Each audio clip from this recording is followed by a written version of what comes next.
Hi, everybody, and welcome to our fourth podcast. And it's just really exciting for us. Yeah, great to have you.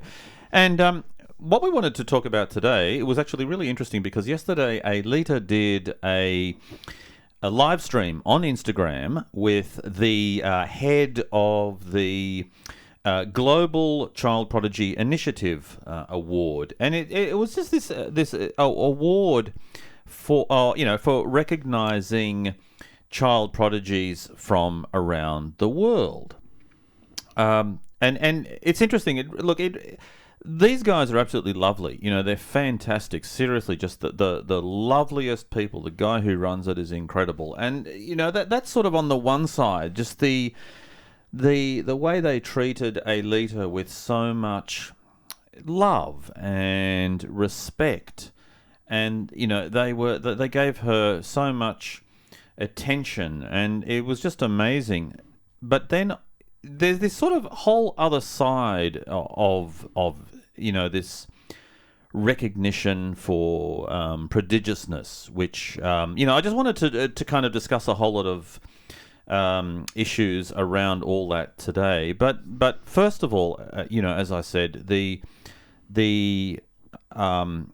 recognition that Aelita got was just amazing, especially when you consider that there are really so many talented kids in the arts around the world. So the fact that they selected Aelita and gave her the award in the arts category, to me, I mean, it's amazing. I mean, it's just so fantastic for Aelita to be recognised by an international body. But it's really interesting, because what's really important, encouragement. And it's amazing, like, for example, sometimes like Aelita gets a lot of encouragement, sometimes she gets a lot of sort of antagonism and enviness, and just like all these mixed emotions, and it's just so sad because we come across... No, but that goes for anybody. That goes for any high-profile person, especially now on the internet. But like for the kids, because I think we have to support kids, no matter what they do, because these kids are our future. And I think, for example, if you support the kid and say something nice to the kid, encourage the kid, I think you will be feeling so much better about yourself as a human being, that you encourage someone, because it's so difficult. Aelita was Aelita couldn't believe she received it, because, my gosh, it's so many kids in the world, and then look, every kid is amazing, every kid is so talented, that they picked her. She was she couldn't believe, because she says, no way, they made her win in arts, and they went through thousands and thousands of kids. And what's actually interesting, because committing you intricately everything about Aelita's artistic endeavor, it's just amazing, because you see, Aelita is of course she started painting when she was 9 months old, and she went through so many different stages in her life, developing her art for the last 12 years, and for her it's just more like a for her, it's something she's really love and enjoy doing it. She's sort of not looking back at everything she did, because for her, it's like a distant memory. Could you believe it? You're 13, you look at yourself back, and when you were 9 months old, maybe 6, 7, 8, 9, 10, it looks like a really distant memory, because every month, every week, every 6 months in a child's life, it's like eternity. It's not like for us adults. But this is just fascinating, and people are just asking her, and she just think, oh my gosh, she says, I remember, I was doing that, I remember that, for her it's already distant memory, but somebody's actually talking about it. And at 12 years, I think it's just incredible time in a child's life. And amazing, because when she received the award, she just couldn't believe. She was so touched, and it was actually before lockdown. Oh my gosh, it was well, she got the award. Just to explain to people, she got the award in at the beginning of January. The 3rd They of actually had a January. ceremony in New Delhi, didn't they? For various reasons, Aelita couldn't go, and I think a lot of people who received awards didn't actually attend I the think ceremony. it's 50% because Yeah, about half the kids or difficult something didn't go. situation and, But yeah, exactly. So this happened in January, but they did a live stream yesterday where they just invited a whole lot of people to join in the Instagram chat and ask Aelita questions. And I think for the first time, what was amazing was that it's actually Aelita did the first time live. It's chat Aelita's like first this live because stream. of lockdown. Yeah, of course, yeah. it's usually like it's not like this. It just a few times she did a live sort of. I think Skyping. And Aelita actually got to see live in front of her, in real time, all these comments from people were appearing on the actual Instagram live stream, and you could see that Aelita was really touched by that, because it's the first time that she's kind of seen this immediate reaction to her interview and whatever she's talking about. So she felt so proud. I mean, you could tell, and so pleased that she was actually connecting with all these people from and from how around the world. inspiring it is. Thank you for listening. It's just so amazing. And sorry, like Aelita could not hear the questions because, like, I don't know why we had a like really mumble sort of audio. It just was so difficult for her to hear. Yeah, no, that's okay, because and what we'll do is we'll actually we're in the process of editing it, so we'll actually post the whole live stream we'll put it on Instagram and YouTube and Facebook. We'll put the live stream on all of Aelita's social media. And also thank you to organizers for like encouraging kids. And it's really interesting because, India is a really special country because, and then, like a lot of time when I talk to people from India, they so cherish childhood and they so cherish creativity in kids, especially kids. They just I don't know, like people who I talk to, like with my experience, they really come across the way that just like how encouraged child should be, and they treat children a little bit differently. They treat children like a mini adults. This is what we always try to do and achieve with Aelita. Of course, it's a little bit tricky. It's a little bit difficult when being a parent because you still sort of like have to set the rules for the child. You still live within society. You still have to have some kind of rules. But how they manage all this is just unbelievable, because all this nourishment and all this beautiful treatment of children, plus treating them totally seriously, and this encouragement, enormous encouragement. I would not surprise that awards like these, first awards in the world, came from India. New Delhi. It didn't surprise me at all. Yeah, it's a really interesting point, because you generally find, and this is really broadly speaking, and this is really purely anecdotal from all our experience. You look at the way young kids are treated in the West, for example. I know here, in Australia and in America, there are these, those sort of talent shows and things they've got, and I don't know, the kids seem to be treated as more of a novelty, and they're there to entertain you in a lot of ways, a fairly sort of superficial way. I mean, I'm not saying kids aren't taken seriously. Yes, they are. Of course, there is that side of it.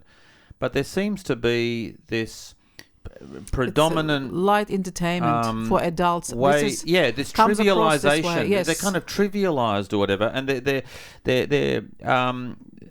they seem to be undermined as serious people. And now I'm not saying at all, and there's the whole area of how you treat kids is very contentious. Should you let them have this totally innocent, carefree childhood or whatever, or should you treat them as like you were saying, as a sort of a mini adult? And a lot of people are really against that because they think that kids should childhood should simply be this sort of innocent, carefree time where you don't really have any major responsibilities, and there are not high expectations of you, and consequently you're not really answerable in any serious way to adults.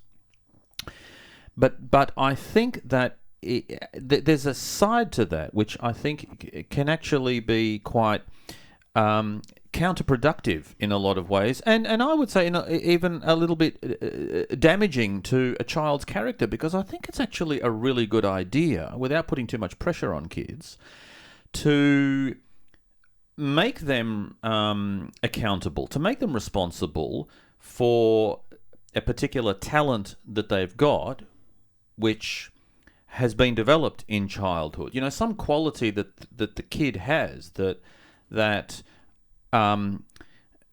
puts them into the world of adults in a serious capacity, so that adults are absolutely taking them seriously. And that's what I found with these Indian guys, is they were, as you were saying, they were treating Aelita so seriously, and the questions. Not just Aelita, everybody else. They just most sweetest people, and they most genuine people. Because look, I'm talking about being genuine.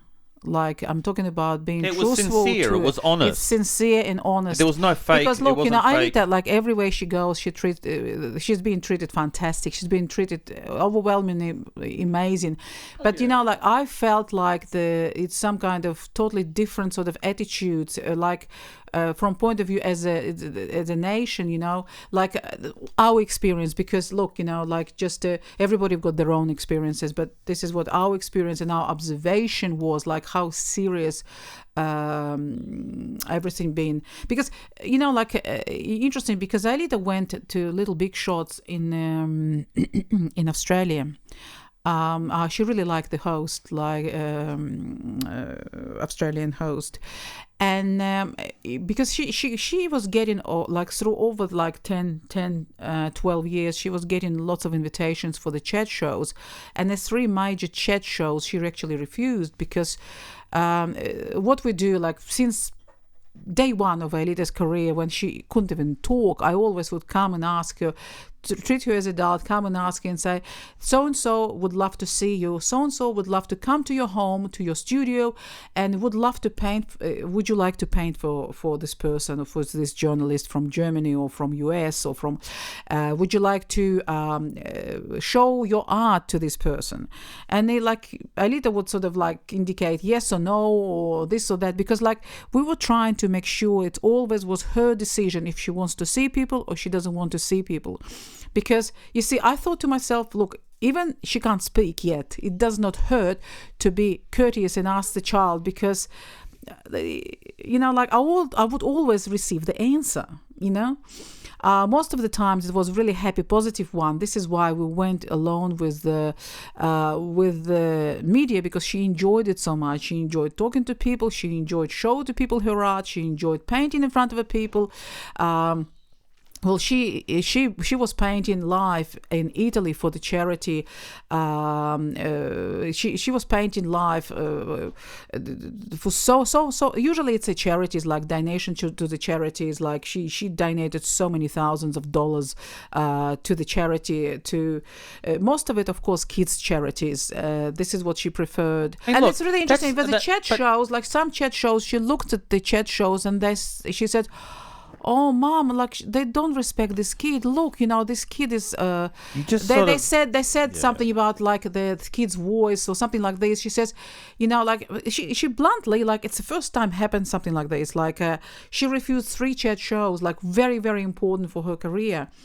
well, we said like she doesn't feel it's right for her. We won't go ahead with that. They just But you didn't see- really seem dignified. Yes, really, because I she don't know. thought about it. And It wasn't dignified. I think for for adults, it's just like more like a, look, they really, kids are really it's talented. difficult, Kids are but really it's- this, really it's- that. no. But it's all like laughing, you know what I mean? Like, well, let's like in the end of it, let's make some joke that everybody can laugh and clap.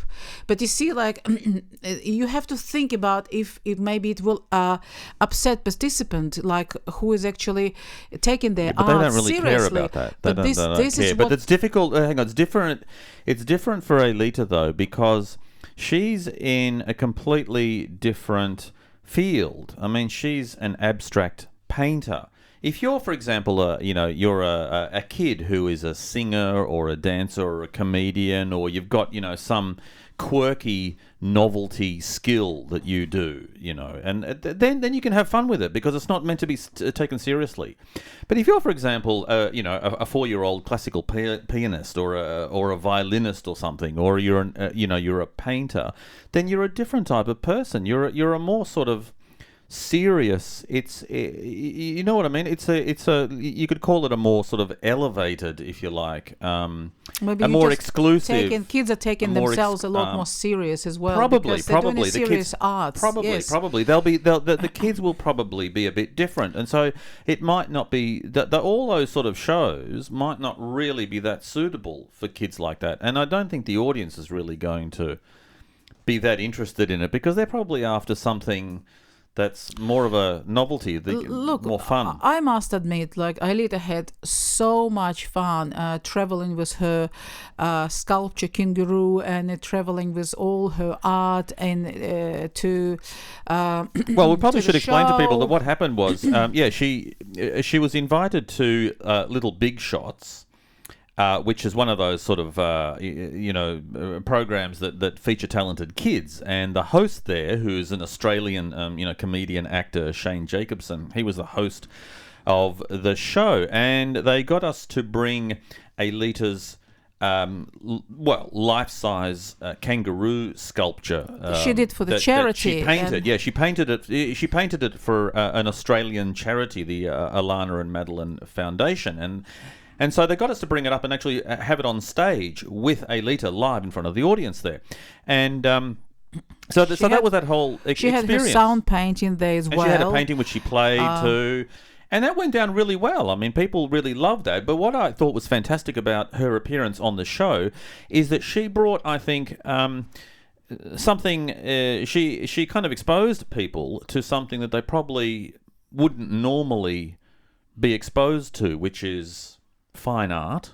I mean, it's abstract art. I mean, how many people generally will go to the trouble to actually look at abstract art, to seek out abstract art? So that was fantastic. And here is a kid who's actually an abstract artist bringing it on national television in front of a mass audience. But it's really interesting because Aelita does she does photography, she does iPad art, she does realistic drawings. She's sort of like expanding herself in all different directions, but she's most famous for her abstract art. This is just quite fascinating, like to answer to you, because it's still very appealing to general public. Because what's appealing? Her abstract art, her violin paintings, like she. Well, I was sort of saying that I doubt it. No.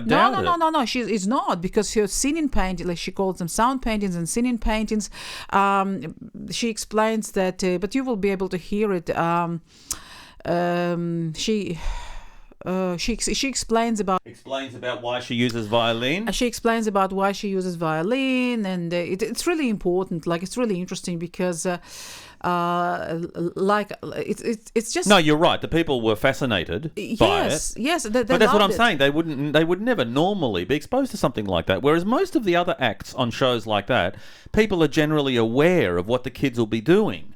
They're aware of that. But this is, I think, really unusual.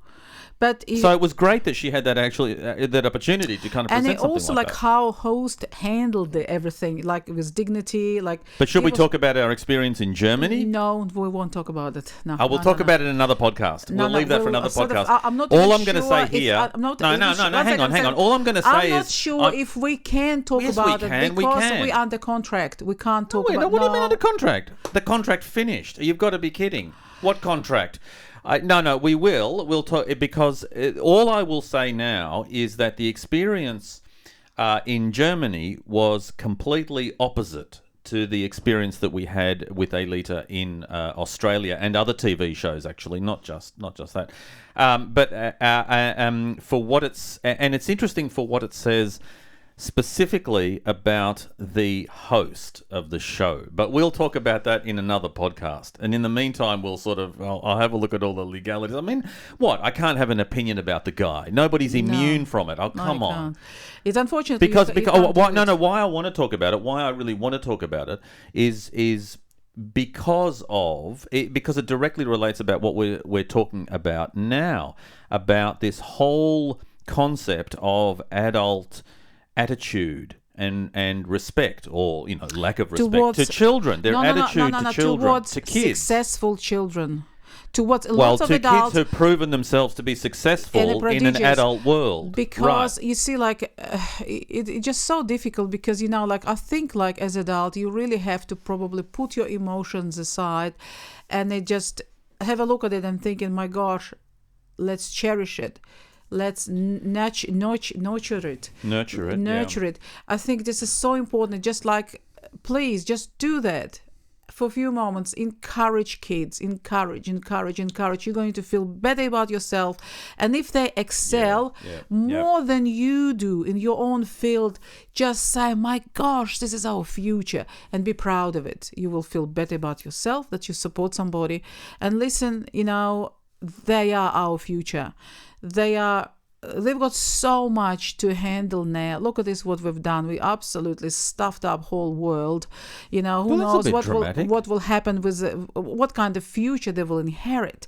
All this we need clever kids to get us out of all of this mess that we've made. This is what it is. And look, for example, Aelita, like she was always like loved Cosmos documentaries, like she was watching when she was 2 Carl Sagan Cosmos documentaries.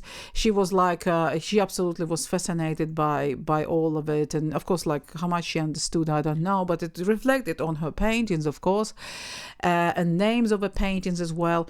And then like New Cosmos released with Neil deGrasse Tyson, and she was just absolutely fascinated. And one of the series, like, she could not watch because it was all about future of our planet and its destructions and rest of it, and it just really affected her because, like, every time you talk about future of planet, she just like closes off, and she just like gets nervous and she doesn't want to speak about it because she's so upset. She says, "Mommy, I'm petrified. I'm scared." I think. And it's just like only now, like yesterday, she managed. She said about nature, but like it just was cut out anyway. Like we had lots of issues with the first time doing Instagram and the hearing and all this stuff. But we no recorded sound. it. We recorded it on our side, on but like media. Aelita couldn't hear the questions, and it was a little bit difficult. But anyway, what I do want to say, because like she was so wanted to point it out, like in this podcast about nature, like she's talked about it, but she was wanted to tell people how she worried about our earth and our nature, what will happen to it, what will happen to Amazon, what will happen to Daintree Forest, what will happen to Great Barrier Reef, because she went to Great Barrier Reef and she snorkeled there, and she just says, "Mom, I can't believe that Great Barrier Reef is dying. What we're gonna do? I can't believe," because she's so upset about it. She started developing all these phobias and all these sort of depressions about nature, like what will happen to the earth, how can we fix it, what can we do, how we can fix the nature, because and she just too scared to watch any documentaries or any material about that, because she's just turned around and she started become completely, she just doesn't want to think even about it, because earlier she was very vocal about she's really vocal vegetarian. She says, look, you can't eat somebody else's body, you can't harm somebody to just because you need a protein, just because you she's really, really vocal. But now she says, look, it's probably cycle of life, if you're really, really struggling, you're really, really hungry, and you just matter of survival, well, this is how we survived in early days by killing animals and all that, because of course, but she says, now you've got so much food is available, it's up to you to choose something that's just not harmful to our environment. But that becomes a moot point. If you can synthesize Well, if you can synthesize meat, then you don't have to kill, so you can eat meat without killing any creatures. Exactly. So that solves the whole problem. This is what it probably goes towards that, and then maybe in 100 years we'll just think, oh my gosh, we couldn't have killed the poor cow to eat the meat, or all something. This era will be looked at as this mass cannibalistic, genocidal sort of against of animals. This is probably in history, probably what it is, and it's really with horror. Well, they're looking interesting now, with all this, Facebook and Instagram and people posting lots of things about the animals. You just suddenly realize, at least I don't know what you felt, but I felt this way because I grew up without animals. I never sort of been in contact with any animals. I just had maybe for 1 or 2 weeks. What I had in the village when you visited your grandparents. Yes, but it was so. There were cows and sheep. Yeah, no, but I visited, but I didn't pay attention to all that. Somehow, I don't know. Look, I had animals for a few weeks here and there, but nothing sort of like Aelita. Aelita was breeding guinea pigs, and she was. We had up to one point we had chickens 40 and canaries guinea pigs, and it was a whole farm here. Gosh, and it was supplying all her friends with the guinea pigs. But anyway, of course, Aelita has a completely different relationship and to of course, animals. all these, I just realized because she starts sort of not speaking back to guinea pigs, because she says, Mom, what guinea pig says this, it means this and this and that, and when guinea pigs squeaks this way, it means that way, and she was just began to interpret all the squeaks. Of course, because she was constantly observing the animals, and I'm thinking recognizable. Well, okay, language. Yes, then just a horse, because she produces really amazing horse sounds, and she applying the horse, she records them and applying this on her paintings as it's just like a sound effect or so. But and she also every time she comes into the horses, we stop on the side of a road, we see the farm, and horses are just going around there eating the grass and all this. She will stop the car and she runs out and start talking to the horses, and they, it's really interesting. Sometimes horses run in whole stable, or what's it called, the group of horses just run into her, and they just look at her like this with a really strange eyes, thinking who made the sound. Or sometimes they can't reconcile the accuracy of the sound with the visual representation of the kind of the two-legged creature that made the sound. Yeah, I know. They look at it. Well, and before that, she would just imitate the horse and go on her four, and they just do the horse sounds. But she does it all rare. But it was really interesting to observe, because she says she was totally just to reimagine herself as for when she was a kid, she's still a kid, but young kid, reimagine herself as a. Isn't that funny? Because she's done so much. Aelita has done so much that you it's almost like she's lived an entire life of an adult in about 10 years. So we sort of refer to all that past.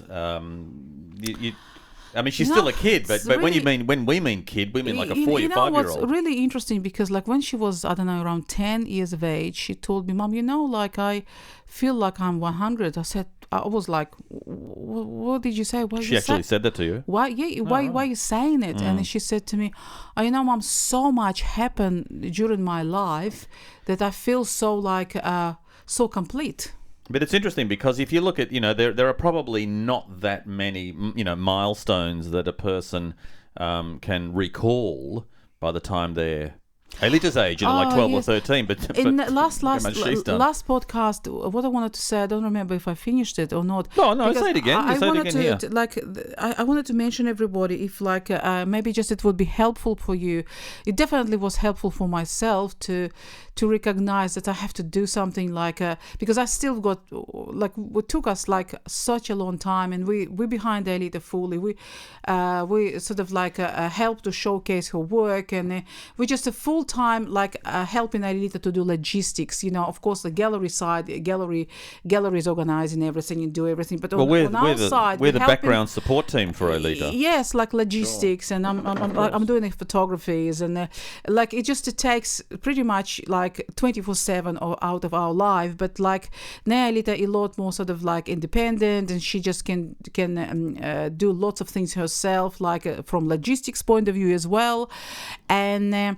It's just a free. I get up. I started to free my time as well, and I just thinking about myself as well. Thinking, okay, when I stopped, I was a singer. I was a photographer. I was an artist. A lot of people saying that we influenced Aelita as far as her art style concerned. Well, I'm more. I'm considering myself artist, but I'm more in I can express myself in photography. In digital photography, digital imagery. I can't say the painting on the canvas is my forte or I'm good at it. I'm not really. We didn't influence Aelita's painting. I'm not really good at it because she was completely independent. Some people saying it, but we actually, we are artists, but we artists recording artists. We're not art artists. We sort of a little bit sort of played with few different mediums and everything. Michael he's a filmmaker. I more from a musicology point of view, because I always dreamed for Aelita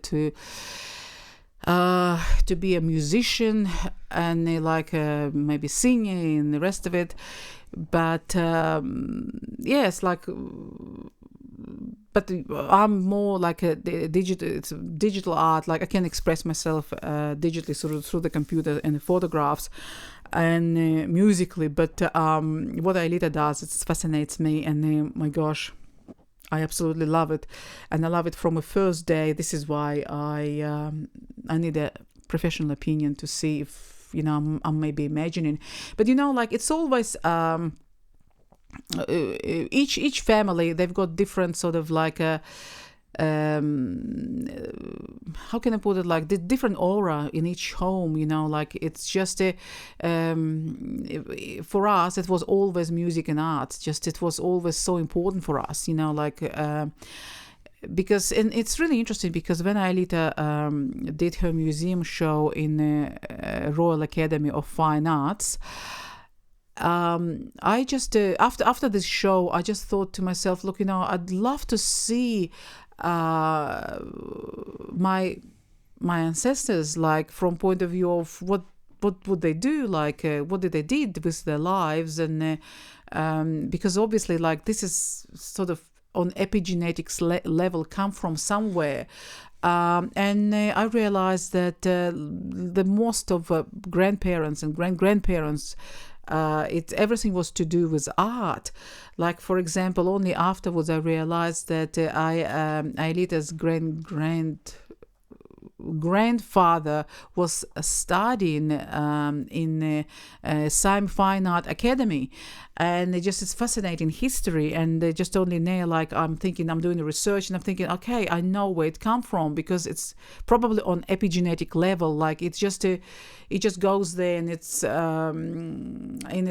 sometimes it just goes through to one person, or this is my sort of interpretation of it. But Aelita, who she is, what she does, and this is the way she expresses herself, and for her it's and for some people it's also really therapeutic as well, because all her emotions they're going on the canvas, all her knowledge, all her she said so well yesterday. What did she say? You probably have to go through the interview, and because it's probably the best idea maybe just listen what Aelita says and her point of view, because she has Well, we'll post that and then we'll comment on really it. We'll comment on her totally- answers and talk about all that in another podcast. Yes, and it's actually. also fascinating because, fascinating with the kids, like her opinion about lots of things are changing constantly and evolving constantly, which is like with adults is a little bit sort of a lot slower and a lot sort of, we sort of a little bit more slower, because with the kids just is so dynamic, because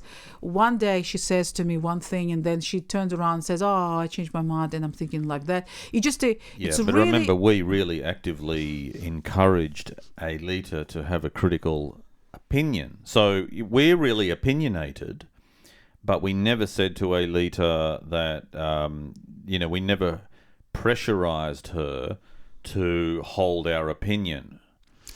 In fact, it's paradoxic, because I think the more opinionated you are, the more you expect and demand the other person to be equally as opinionated. And it can be completely opposite, but you expect a strength of opinion, irrespective of the position someone takes.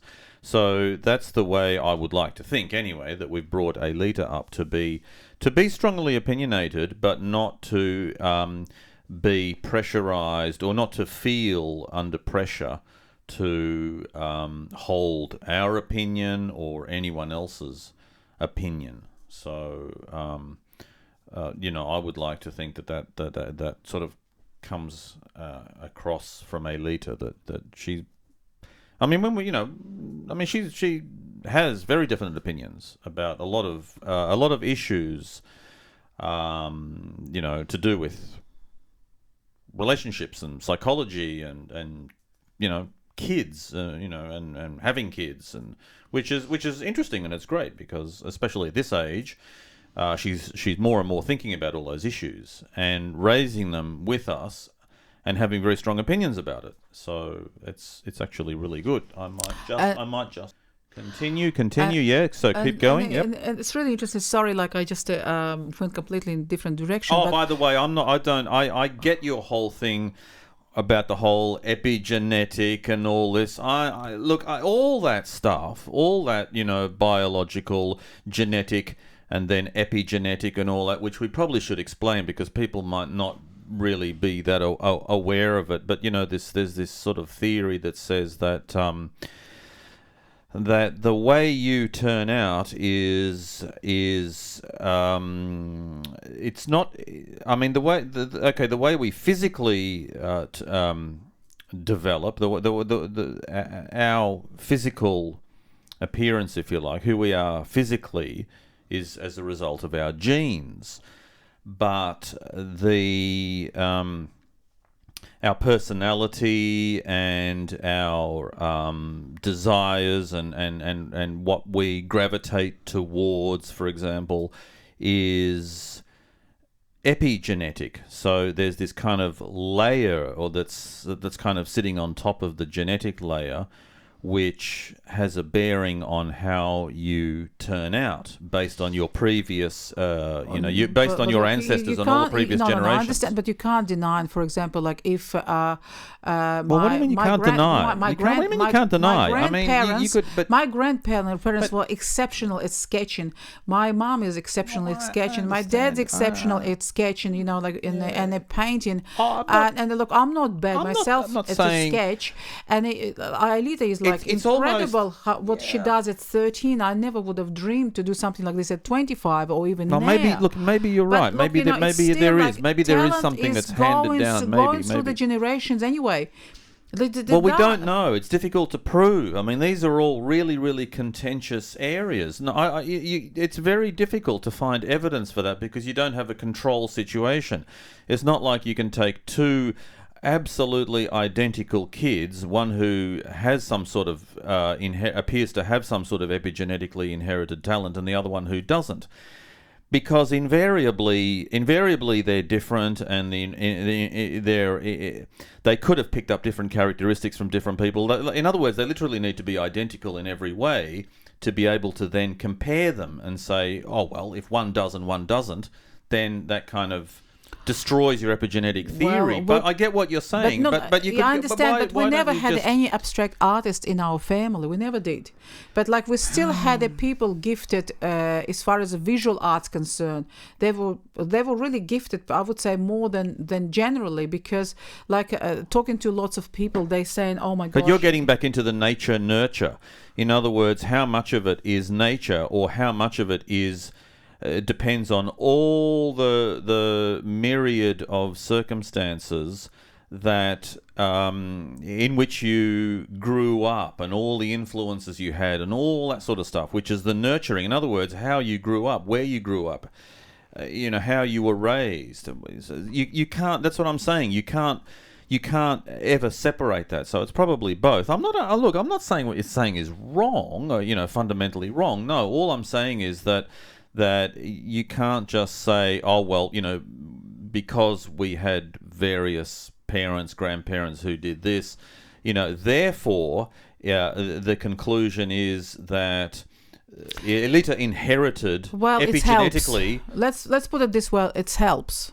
Okay, because for example, if I would have been if I would have been physicist, one second, if I would have been physicist, or I would have been accountant, I don't think I would have had a canvas, or you would have been accountant. I don't think you would have had a canvas. That's nurture, exactly, because your family, if you've got a family of accountants, they're not going to have canvases and paints lying around. Well, like when I was a kid, so the kid probably would never be exposed to that. Look, I understand as well, because you see, like when I was a kid, I always remember, and I was waiting for this moment, like.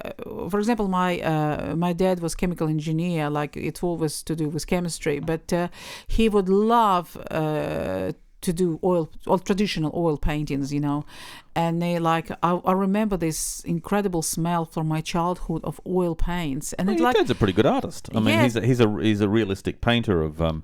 He paints villages and hillsides and horses and flowers and all this. It's really impressive, really. Yeah, and very rarely, because you need the inspiration and all that. Like he's quite old. He doesn't he stopped painting, and but like from my childhood, this is what I remember: this smell, this incredible smell. And I always remember going around him and looking that he creating something. I was so proud of him. I thought, oh my gosh, look what my dad does. And on another side, my mom enjoyed photography, and I always remembered that she would turn all our bathroom into the dark room, when she would develop the film. And for me, just to looking at it and thinking like, oh wow, all this, like on these pages, the photographs appearing, for me it was fascinating, and I was so proud of it. I was so excited. I'm thinking, wow, look what my parents do, like after work, and it was really, really exciting for me. And they I tried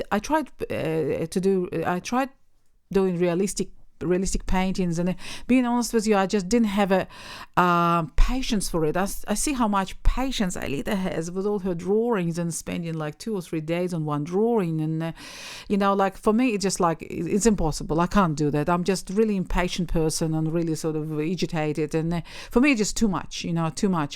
But photography wise, like I always enjoyed photography. I can express myself, and it all comes from my mom. And from my dad, like I just love of all this, visual arts, and I just loved it so much. And as far as the music concerned, from my grandparents, because it's always was my grandma was playing on piano, and she had a fantastic voice as well, and her sister, she was singing opera. And her husband was singing in Bolshoi Theater in Moscow for 30 years. Just incredible family. And it's all influences you. It's look, of course, maybe just the epigenetic, like you said, it's you have to prove it. But, like when you're surrounded by people like that, it just inspires you so much, and it's just it's environmental. It's environmental as well, but also you think, well, if they've got it, maybe I have it as well. Maybe I should try it as well. And because you see, like it's a really. But it might be, but then you could maybe also argue that all of those influences are simply part of the fact that we are. We were talking about in one of the other podcasts that we are fundamentally aesthetic Homo aestheticus, that fundamentally on the deepest level, you could say from an evolutionary perspective, and I'm not saying I'm not talking about the specific purpose of it. I mean, no one can say what the intention of something is. You can never talk about intentionality. All you can say is the characteristics that are evident. And you can say, all right, if there's a predominant, if there is a sort of a widespread tendency for a particular group of creatures to pursue a certain activity, then you could say that activity, in this case human beings pursuing art in some form, pursuing artistic expression, then maybe that aesthetic artistic expression is somehow fundamental to the creatures themselves. In other words, that we came from hominids, that the hominids that we developed from found that it was essential, that there was something essential about artistic expression, because you look at it, what is it, I think 30, 40,000 years ago, whatever it was, the very first thing we found, the oldest relic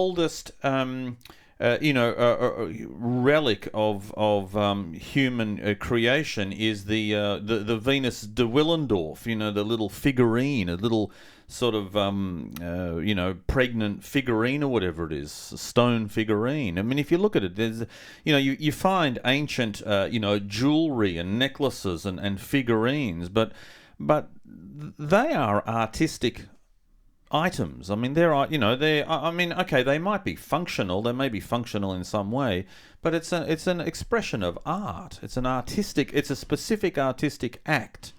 So that maybe is what we have tapped into as human beings. So so you could say it's actually pretty much fundamental, and it's only modern society, or it's only a particular social perspective that doesn't recognize that as being essential or really important. Like, for example, our society doesn't really place a really high premium on art production. Basically speaking, it's always considered something marginal. It's not really that important, even though we all know that, whenever you visit another country, I mean, where's the first place you go? The first place you go is to the art gallery, or to the, to a concert or whatever. The way you experience another culture is through its art. Well, absolutely. And because if you look at it, art was always supported by religion. This is where art come from, if you look at it, because you go to Russia, art and religion. You go, goes hands in hands, because it's a visual representation of the thought, of religious thought. Well, you look at Catholicism and Orthodoxy. I mean, it's all about adorning all the walls with art, and look at the cathedrals and the churches. Not many people could read and write. This is why these pictures. Everything was in pictures, and storybooks to explain the Bible. Such a big role, absolutely, and also absolutely. of course, a lot of word wasn't printed then, and our memories was fantastic. We have to rely on our memories to record all these incredible stories. But that's what I'm saying. That's what it gets back to. It gets back to the fact that maybe it's more essential than that. Maybe there's a deeper essence to all that art creation, and then you can talk about the necessity for religion. So it's sort of art and religion, and then artistic expression through religion. You know what I mean? So it's all tied up together. So that's all I'm saying. All I'm saying is it might be even at a deeper level, rather than this sort of epigenetic. It might be something that's really deep, and that actually a lot of people repress. So in other words, you've got so many people who repress that, and they might it might be detrimental to the people who repress that. So in other words, it could be actually really important for a person to express their art, and if they're not encouraged to do it, if they don't have the capacity to do it, or if they're not given the circumstances to do it, to do some creative output, then maybe it actually is harmful. Harmful in some way to a person. I think everybody should try express themselves in arts, like music, in visual way, art. Of course, whichever way. I think it is so important because you will feel so much better.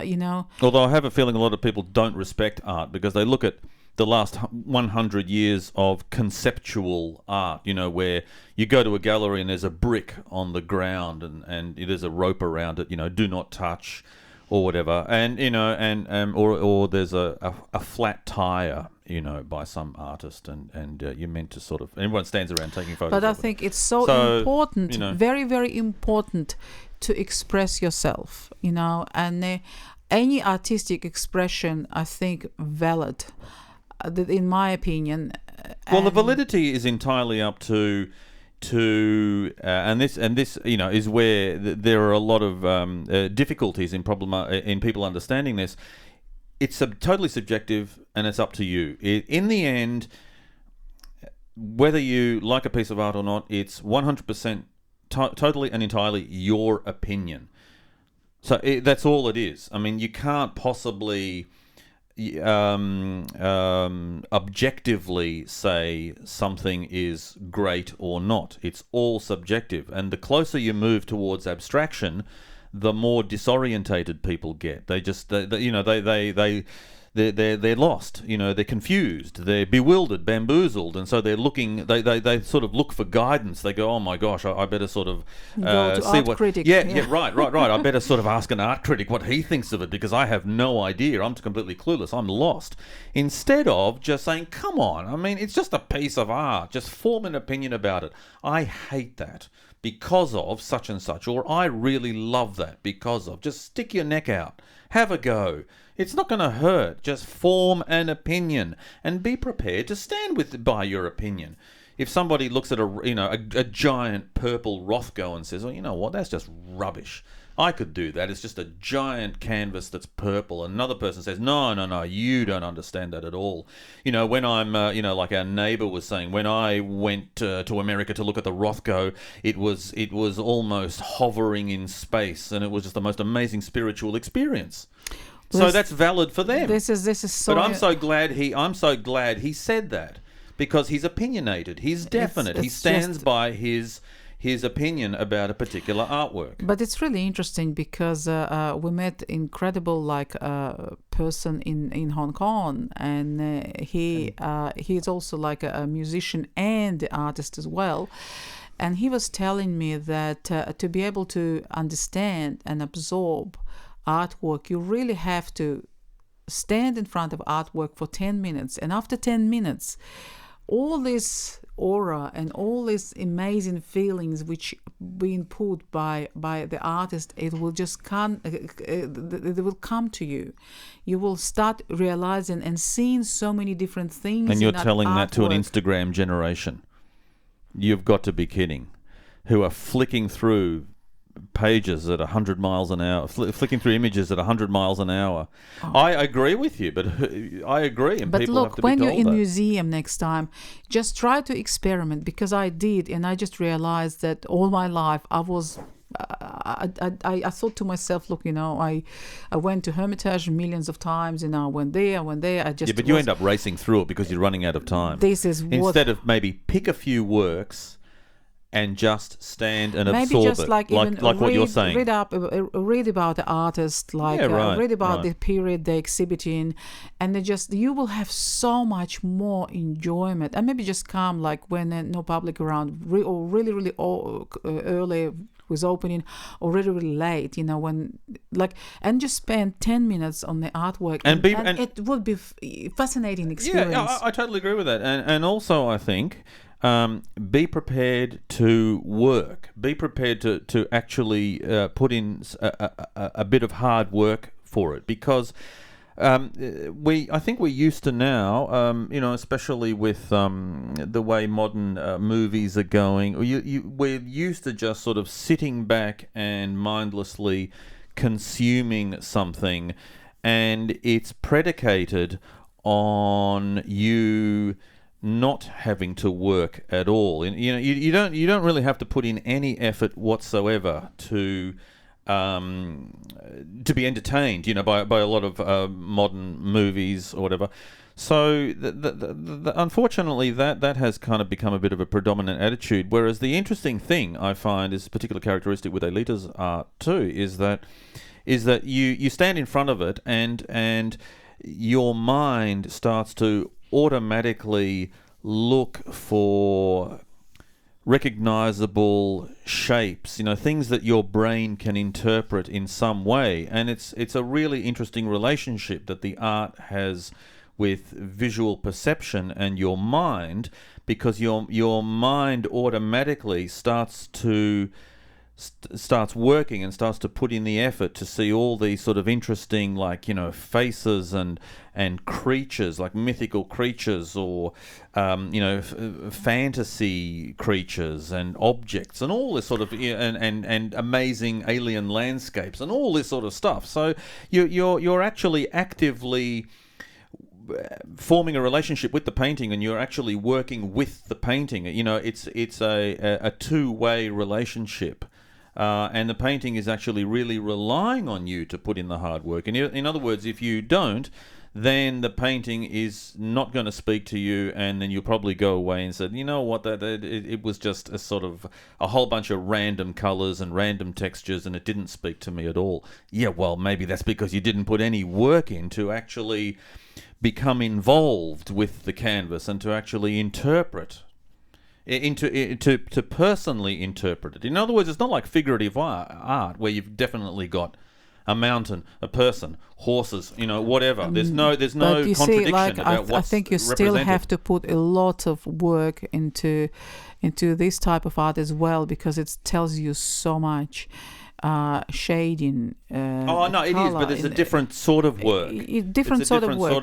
And in fact, a lot of, if you look at it, a lot of the great painters of the Renaissance, for example, they would fill their paintings with all sorts of symbolism that they expected you to be familiar with, whether it was cultural or religious or political, that would be lost on us in exactly the same way is in 500 years. A lot of the movies that have all those Easter eggs and all those little references all the way through them to pop culture, that will be lost in 500 years. People will have no idea what all those references were about, and then people will have to be educated. Oh, did you know 500 years ago that in Avengers and X-Men and whatever, this is referring to this particular thing, and this is to that, and all this sort of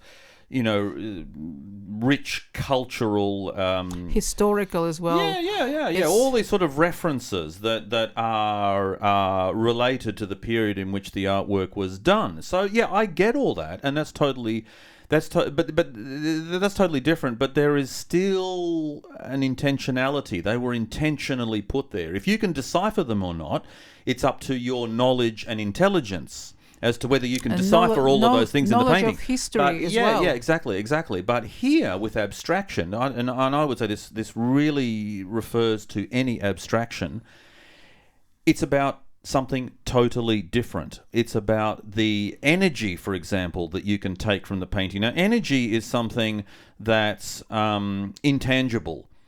You can't sort of go out and say, well, I'm going to figuratively represent energy. There we are. There is an actual a painting of energy or whatever, or some other intangible quality. And I think that's one of the amazing things too about a modern art, which it can be really effective at doing. But you have to really submit to that experience. If you're not prepared to submit to it, then it's just not going to happen, and you will. A lot of contemporary art will just be closed off to you, and that's what I find really interesting by having Aelita as a painter. I mean, how many people have abstract painters living in their own house, producing painting after painting in a room dedicated to art creation? And not many people are probably in that situation, which is, I think, why, I really enjoy, for example, sharing this with people because I think it's, and I'm not saying it's unique from, some sort of exclusive point of view. No. Just because we ended up being so different to the way a lot of other families are. And so, I can say that having a house filled with abstract art, that's what I find myself doing naturally every day, is to just walk around the house and, look at a painting and say, oh my gosh, it's so interesting the way the flow of the energy of the paint and all the way it kind of conjures up, something sort of like something magical or something, so it's such a dynamic. All I'm saying is it's a very individual, personal, dynamic experience. It's really interesting because you're talking about colors and all, because Aelita more and more, she's talking about like her seeing in numbers and different colors, words. Oh, that's the thing. Aelita's got synesthesia. Oh. You see, she has synesthesia, and for people who may not be aware, synesthesia is a particular condition where you experience sound as color, or you experience words, which is I mean, okay. No, so a language. Sorry, so components of a language. So you experience words as colors, because Aelita constantly asks us. She'll mention a word and she'll say, "What color is that word for you?" And I don't even know what she's talking about. Like, I don't have synesthesia, so it doesn't create a color to me. I don't see sound. I don't see music as colors. So, for example, there are people who listen to a piece of music and they see all these incredible colors. I mean, it's almost like in 2001, A Space Odyssey. At the end, you've got the Stargate sequence when the astronaut is going to Jupiter. Mm-hmm. Yeah, and that's almost like a synesthesiatic sequence, you could say, because it's turning an experience into a purely visual representation of light and color, and it's so I just wanted to sort of make that point that Aelita being synesthesiatic, or whatever the term is, having synesthesia, that she's she will inevitably bring that particular condition to her paintings and to her experience of creating paintings. I mean, it's going to be an influence. It's inevitable. It's inevitable that if you have some particular human condition, and the interesting thing is, I actually think that if you have a lot of conditions like that, like, we look at sort of certain aspects of autism and things like that, we tend to look at them as clinically as a deficiency, as something, as an aberration, as something negative, that it shouldn't exist in a human being. But I think a lot of that modern interpretation of that, I think there are some aspects to it which are contentious. I mean, I'm not saying, I'm not at all saying that, if you have Asperger's, that's a good thing or a bad thing. I would never say one or the other. But the only thing I would say is that if you have some sort of condition, and it can be any one of a number of conditions on the spectrum of human sort of mental functioning, if you like, then how can you categorically say that it's bad, it's good or bad. I mean, how do you know that evolutionarily maybe we lost a particular higher function which, when it appears occasionally in our own species, we then single it out as something negative because it's rare.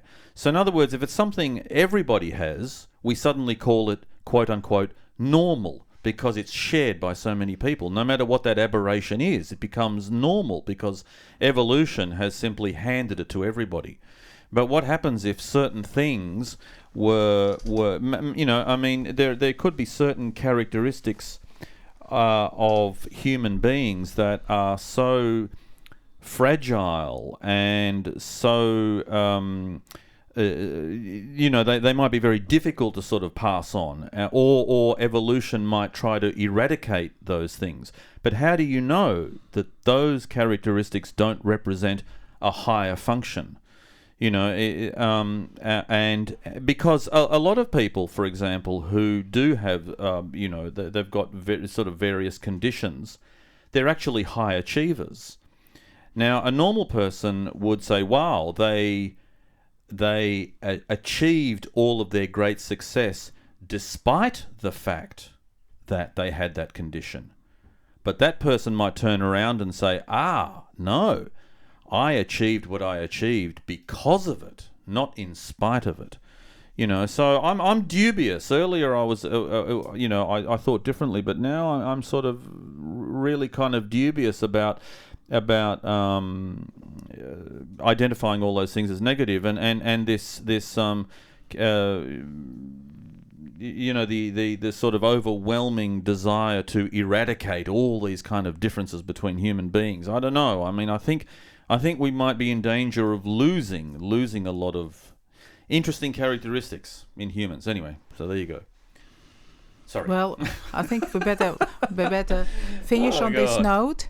And please, like, your comments would be amazing. Please, just your feedback is just essential for us, and just please engage in this conversation. Yeah, absolutely. With us. I'd love to hear what you think, because, you know, I think it just relates to the fact that the more diversity, surely I would have thought the more human diversity you've got, the more diverse the creation of art, the more diverse art will be.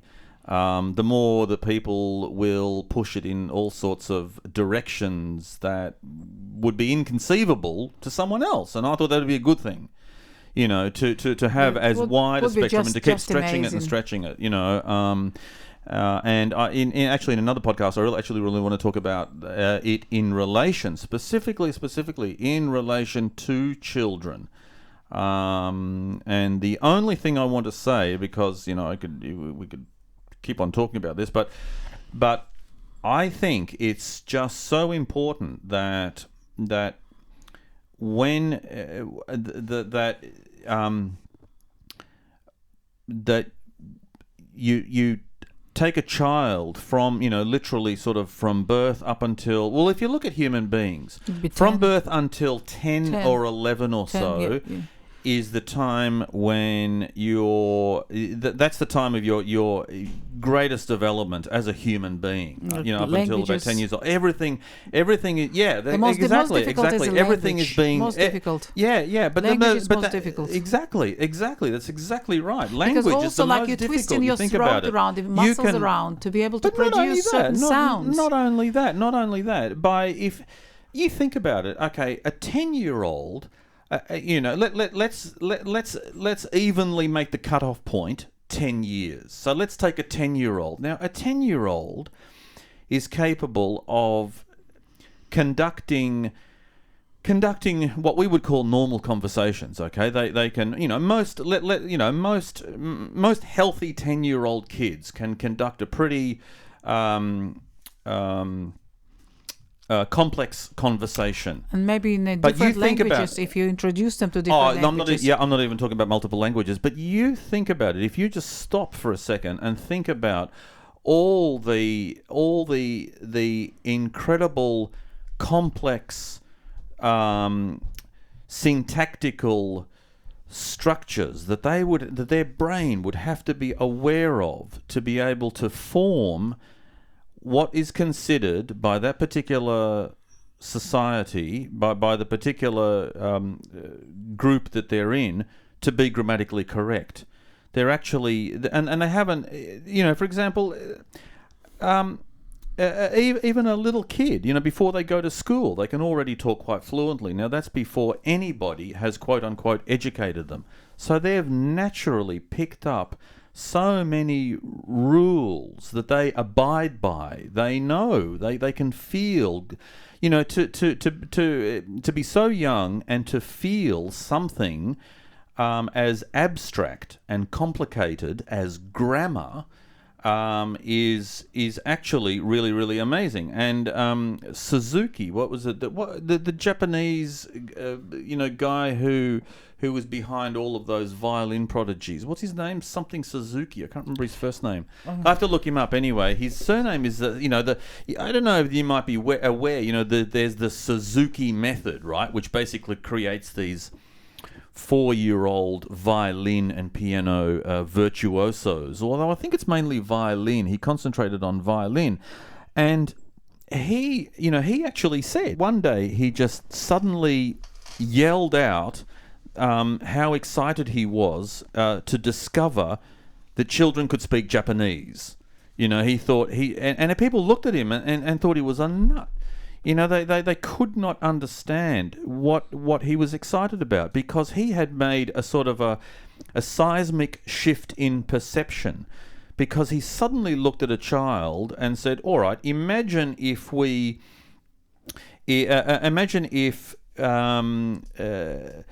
treated their linguistic abilities the way we treat the ability to play a violin, which is in essence exactly the same thing. I mean, being a violin virtuoso or being a language virtuoso are really one and the same thing. But our society completely separates it and says, oh, well, if you can play, a certain piece of classical music on the violin, you're a virtuoso. But if you can hold endless conversations in your particular language, well, that's normal. That's usual and normal. Well, it's absolutely unusual. It's absolutely not normal. Yeah, exactly. There are so many things that we're now discovering, that neurologists are now discovering, that are unique, absolutely unique to childhood. And in fact, if you don't develop those particular abilities in childhood, you will never develop them, and that's actually really scary. Exactly. Perfect pitch. You need society. There's a great guy. One of the several YouTubers that I really love as well. There's a guy called Rick Beato, and he actually argues with neurologists who said that, oh no, you can actually teach perfect pitch later on and everything. And he said, and he put forward all the arguments and demonstrated. He said, no, categorically you cannot. You might be pretty good, you might be fairly proficient, but you cannot develop perfect pitch. In other words, you must do it as a baby. And it's very similar to language, because language shuts down. And maybe, I'm not sure if you're aware of this, but the ability to learn a language completely shuts down at about 11 or 12. So in other words, if you don't grow up in a language, surrounded by, because you're unconsciously learning, so let's not use the word learning. If you do not grow up in an environment where language is constantly spoken, then you will never speak it. And there have been several really scary, actually documented cases where they've found, and they're really tragic, of course, where they've actually found kids who are 10, 11, 12. There have been a few famous cases in the wilderness who have never come in contact with adults, with humans. They were abandoned as children or whatever, for whatever reasons, and they actually literally grew up in jungles and they grew up with animals. And there was one. There's a couple of famous cases. There was one. I'll have to get all the names and everything. But anyway, and the interesting thing is that I think that there was a girl, and they found her at about 10 or 11 or something like that. And no matter what they did, they could never get her. And this is a really, really interesting. It's a really interesting point. They could never get her to learn grammar. They could teach her words, like a lot of, you get all these sort of cases where apparently chimpanzees will respond to particular, they will do particular commands and things like that. Like they appear to be sort of communicating with us. And it's true, they can pick up a basic vocabulary, but they can't. So far, what no one has been able to demonstrate is that animals will actually use grammar in an original way. So in other words, they will actually come up with an original sentence like we do all the time. Animals can learn individual words, banana, yellow, blue, ball, but they can't put those words together in a grammatical formation that's unique. Now, that's exactly what they discovered with this girl. Now, the kids that they find are, they're about 10, 12, 13 years old, and they discovered that they simply could not teach language. The best they could do was teach them very basic vocabulary, which is exactly the same situation that animals are in. So in other words, they basically, if you don't expose human beings to language, then they will, for the rest of their lives, remain at the level of an animal, of a let's call it a non-human. I don't want to get into all the sort of the ethical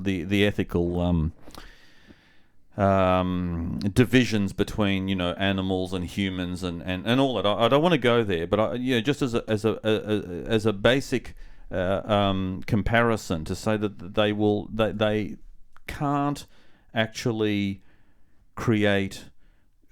They don't have syntax. They don't have grammar and syntax. So we understand now that there are so many fundamental abilities and so many senses that we should be exposing kids to as early as possible, not leaving it to later, which tends to sort of be a lot of the reasoning in society. We tend to deliberately delay exposure to things. Which the more I look at it, and the more I look at Aelita, the more I can see that that's completely wrong. That's the absolute opposite to what we should be doing. We should actually be exposing kids as early as possible to as wide a range of activities and stimuli, there are so many amazing things that you can expose kids to, and that will develop their senses, and that will actually then become part of their hard wiring. It will actually become baked into their mental processing. So when they grow, up, and they sort of go out into the world and develop, whatever their interests are, or abilities, or careers, or whatever, they will draw on all of the richness of the everything that they developed when they were little kids, up until about 9-10 years old. I mean, of course I understand that you never stop learning. Yeah, I understand that, but I think we should turn the tables around and actually put far more effort into their earliest years, and especially concentrate on originality, and I think also to a large degree abstraction, because it's interesting. We're now seeing that the human brain functions at a quantum level. Now, if you look at the quantum world is something that's completely abstract. I mean, it's an incomprehensibly abstract structure. So if the human mind operates on this quantum level, then I would probably argue that things that on a surface level, on a conscious level, we would consider abstract, are simply the innate, indigenous, if you like, inherent characteristics of an early mind. And that's what maybe an early mind is really receptive to, something that the rational conscious mind would consider to be abstract. Thank you for listening, and please just your feedback is really important, and maybe you just got different thoughts. I think we'll just go because we can't stop. Okay.